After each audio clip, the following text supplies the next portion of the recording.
Thank you. Okay, so since everybody's awake now, so who went to high school? Everyone? Did everyone graduate high school? Are we all doing well in college for the most part? Okay. So my opponent's main claim is that high school systems fail to adequately prepare students for college. His secondary claims are that state and local high school education system curriculum lower standards in order for students to satisfy federal demand. Their secondary claim is that students who take the core curriculum are not college ready. And the third is that state school systems all have different agendas. My response to his first claim is that his claim was that it states that state and high school student education system lower standards and negatively affect students. There is not sufficient evidence to prove this claim. We're not given any proof or examples to show the correlation of state funding and the school's education system containing any flaw and how it actually negatively affects the students. My opponent uses a quote from Walter Isaacson from the Time magazine. However, in this evidence presented, there's no correlation between lowering the standards and how it negatively affects the students. We're only given a fact of a government flaw with money and how they use it and what they do to affect the K through 12 school systems, and that they actually do lower the standards. However, we don't see how that actually affects the students later on in proceeding to college.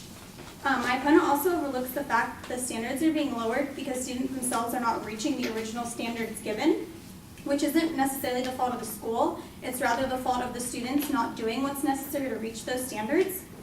At the age of high school students, they have many distractions to keep them from school. In an interview from PBS in September 2012, Stephanie Krause, who was a first-hand high school dropout who was able to ultimately turn her life around, says that, "I left school and was what you would call chronically truant for a while. So I had a couple of jobs and was goofing around with the wrong group of friends. I wasn't acquiring credit and I wasn't at school. So my education was disrupted. When I was still high school age, if I had returned, I would have been too old with too few credits." In this interview, they actually interview a couple other people, but mainly with Stephanie Krause, she talks about how she left school, but it was her own fault that she did not do well in high school because she was associating with the wrong kind of people and doing things that kept her from education. In the second claim my opponent states, he says that students who take the core curriculum are not college ready. In his second claim, again, there is no proof or sufficient evidence to support the claim. We don't get any evidence showing us how well or how badly students do to take these classes. So there's no sufficient proof to support the inference that he makes. He states that classes need to be more rigorous and more like college prep courses, but he overlooks the fact that high schools have many classes that are considered college prep. There's advanced placement, IB, which is international baccalaureate classes, and they're available for students to take. And both these forms of classes are more rigorous than core classes, and most of the students do have the option of enrolling in them.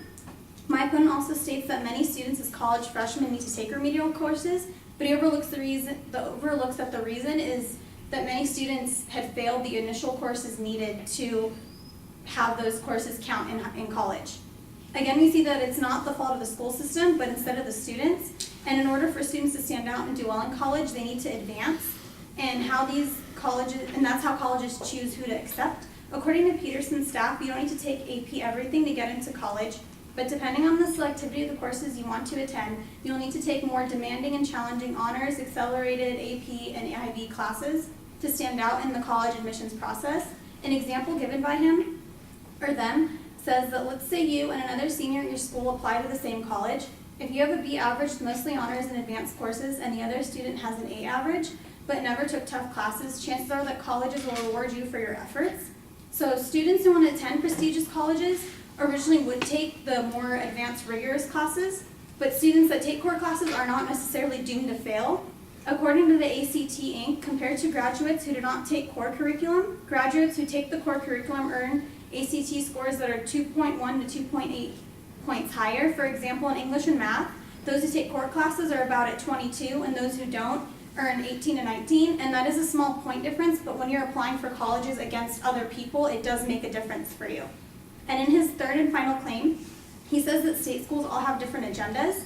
And in my opponent's third claim, he doesn't provide us with examples showing how, for example, Miami or Florida and Washington State are different.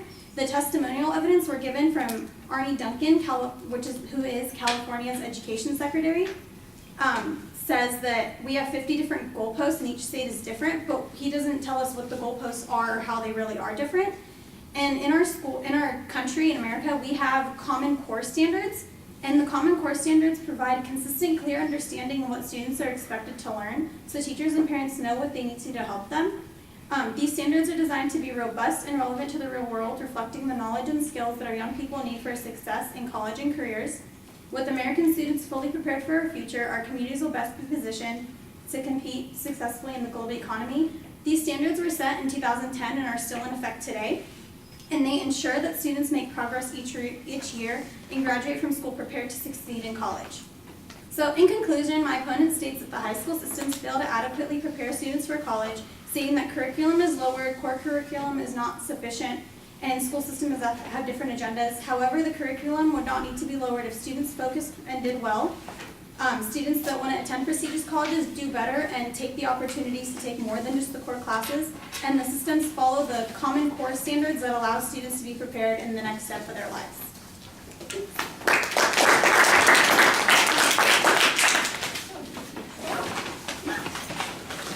All right, structurally everything's fine. You labeled those points very clearly. I thought that you did a good job.